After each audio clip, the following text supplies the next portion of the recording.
Hello అండి, welcome to Jyothish world. ఈరోజైతే మన కాగడమల్ల చూసేయండి ఒకసారి. ఎంత బాగుంది కదా, చిన్న మొక్క ఎన్ని పువ్వులు కదా, చిన్న చెట్టుకి ఇన్ని మొగ్గలు పువ్వులు మీరు చూసినట్టుంటే ఎంత బాగా వచ్చాయి చూడండి. దీనికి నేను ఏమేమి ఫెర్టిలైజర్స్ ఇచ్చానో ఏం చేశాను అనేది మీకు వివరంగా చెప్తూ ఉంటాను. తప్పకుండా వీడియోని ఎక్కడ స్కిప్ చేయకుండా లాస్ట్ వరకు అయితే చూడండి. మన వీడియోస్ మన ఛానల్ని ఫస్ట్ టైం చూస్తున్న వాళ్ళైతే సబ్స్క్రైబ్ చేసుకోండి. వీడియోని లాస్ట్ వరకు చూసిన వాళ్ళు వీడియో నచ్చినట్టుంటే తప్పకుండా లైక్ చేసి 10 మందికి షేర్ చేయండి. ఎందుకంటే ఇలాంటివి మనతో పాటు ఒక 10 మంది నేర్చుకుంటే మనం ఒక మంచి పని చేసిన వాళ్ళం అవుతాం కదా. మనం ఆర్గానిక్ వేలో పోతున్నాం కాబట్టి ప్రతి వేస్ట్ దాంతో మన మొక్కలకి ఏ విధంగా ఉపయోగపడేలాగా చేసుకోవచ్చు. మన చుట్టుపక్కల వాతావరణాన్ని మంచిగా ఉంచుకుంటూ మంచి ఆక్సిజన్ని మనకి మొక్కలు అందిస్తూ ఉంటాయి.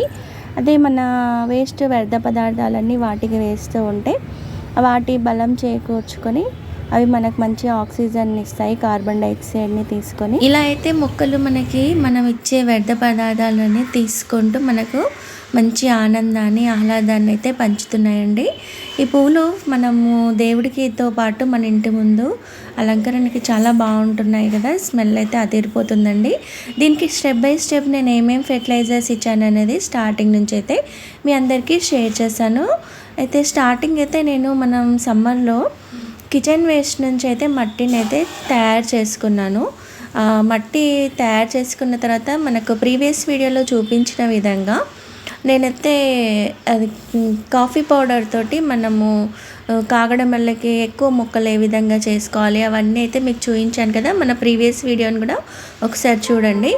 ఆ విధంగా చేసుకున్న తర్వాత నేను ఈ మట్టిని అయితే ఇట్లా మనకి లూజ్గా తయారైపోతుంది. ఈ కిచెన్ వేస్ట్ తోటి మట్టి చాలా బాగా తయారవుతుంది బలంగా. అందులో ఉండే ఎగ్షెల్స్ కానీ మనము పడేసే కూరగాయ తొక్కలు కానీ పొటాషియం, ఫాస్ఫరస్, ఎన్పికే కావాల్సినవన్నీ అందుతాయి. టీ పౌడర్లో వచ్చి కాఫీ పౌడర్ అలాంటివి మనము మొక్కలకు ఇచ్చినట్టయితే చాలా బాగా పెరుగుతాయి. వాటితో పాటు ఈ శ్రావణ మాసంలో మనము ఎక్కువగా అరటిపండ్లు ఎక్కువగా వాడుతూ ఉంటాం పూజలో. మనము వాటినైతే అసలు పడేయకుండా నేనైతే అలానే పెట్టుంచి వీటికైతే రెగ్యులర్గా ఇస్తున్నాను. అది ఏ విధంగా అనేది కూడా మీకు చెప్తానండి. ఒకసారి అయితే ఇలా మొక్కనైతే ఎప్పటికప్పుడు చెక్ చేసుకొని ఆ ఎండిపోయిన విరిగిపోయిన కొమ్మలన్నీ తీసేసేసుకొని మొక్కలకి వర్షాకాలంలో ఎక్కువగా గొంగళి పురుగులు అలాంటివి ఉంటూ ఉంటాయి. పురుగులను అయితే చెక్ చేసుకుంటూ వాటికి ఒకసారి అయితే మనము పసుపు నీళ్ళు కానీ లేకపోతే మన దాల్చిన చెక్క వాటర్ కానీ అయితే స్ప్రే చేసుకోండి. అప్పుడు మొక్క హెల్దీగా పెరుగుతుంది. మీరు చూసినట్టయితే ఆకులు కొరికేసినట్టుగా పురుగు ఉంది, కానీ మనకి మొక్క అయితే చాలా హెల్దీగా ఉంది. మీరు చూసినట్టయితే మట్టి కూడా ఎంత బాగుంది చూసారు కదా. ఈ విధంగా నేను చిన్న కుండీలో అయినా ఇన్ని మొగ్గలు మీరు చూస్తే ప్రతి కొమ్మకి కూడా గుత్తులు గుత్తులుగా మొగ్గలు అయితే ఉన్నాయి. ఈ విధంగా తప్పకుండా వస్తాయండి. ఎవరు ఇప్పటివరకు పువ్వులు రావట్లేదన్న వాళ్ళు కూడా బాధపడకండి. ఈ విధంగా అయితే చేసుకోండి. నేను ఇలా అరటిపండువి మనము 15 డేస్కి ఒకసారి ఇవ్వాలి. ఈ పూల మొక్కలకి ఏ విధంగా ఉంటుందంటే మనం ఇచ్చే ఫెర్టిలైజర్ వాటికి పువ్వులు రాగానే తీసేసుకుంటూ ఉంటాం కదా, అప్పుడు మళ్ళీ ఒక ఫెర్టిలైజర్ ఇవ్వాలి. అరటిపండులో రిచ్ పొటాషియం ఉంటుంది కాబట్టి మొక్కకు కావాల్సిన ఎన్పికే చాలా బాగా ఉంది. మొక్క చాలా హెల్దీగా పెరగడంతో పాటు పువ్వులు అయితే మనం ఊహించని మేరకు అయితే చాలా బాగా వస్తాయి.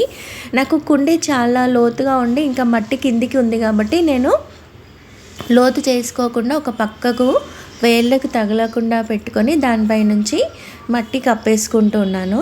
మీరు అలే కాకుండా మీ కుండీ పెద్దగా అయితే మొక్క ఉన్న కుండీ పెద్దగా ఉన్నట్టయితే కొంచెం లోతుగా చేసి దానిపై నుంచి మట్టి కప్పేసుకోండి. మనం ఇచ్చే ఫెర్టిలైజరు ఇప్పుడు మన చెట్టుకి ఒక్క మొగ్గ కూడా లేదు అనుకున్నాం అనుకోండి, మనం ఇచ్చే ఫెర్టిలైజరు స్లోగా రిలీజ్ అయిపోయి 15 డేస్ అయితే పడుతుంది మనకి. అవి అంతా ఫెర్టిలైజర్ అంతా మంచిగా కుళ్ళిపోయి ఆ మొక్కకు కావాల్సిన న్యూట్రియన్స్ అయితే అంది మనకి స్లోగా అయితే వస్తుంది. మనకి 15 డేస్ టైం అయితే పడుతుంది. ఈ విధంగా అయితే మనం ఒక్కొక్కటి చేసుకుంటూ ఉంటే ఫస్ట్ వచ్చేసి కిచెన్ వేస్ట్ తోటి మట్టి తయారు చేసుకోండి.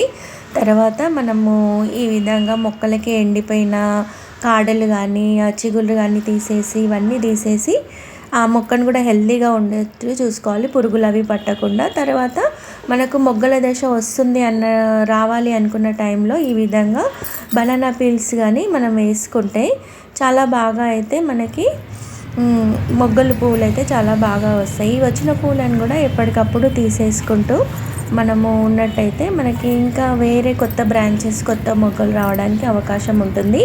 ఇది చేసుకుంటూ మన ప్రీవియస్ వీడియోలో ఉన్న కాఫీ పౌడర్ అది కూడా మిస్ చేసుకోకండి. కొత్త మొక్కలను కూడా మనం ఏ విధంగా నాటుకోవాలి, ఎక్కువ మొక్కలు ఏ విధంగా చేసుకోవాలనేది కూడా మన వీడియోలో ఉంది.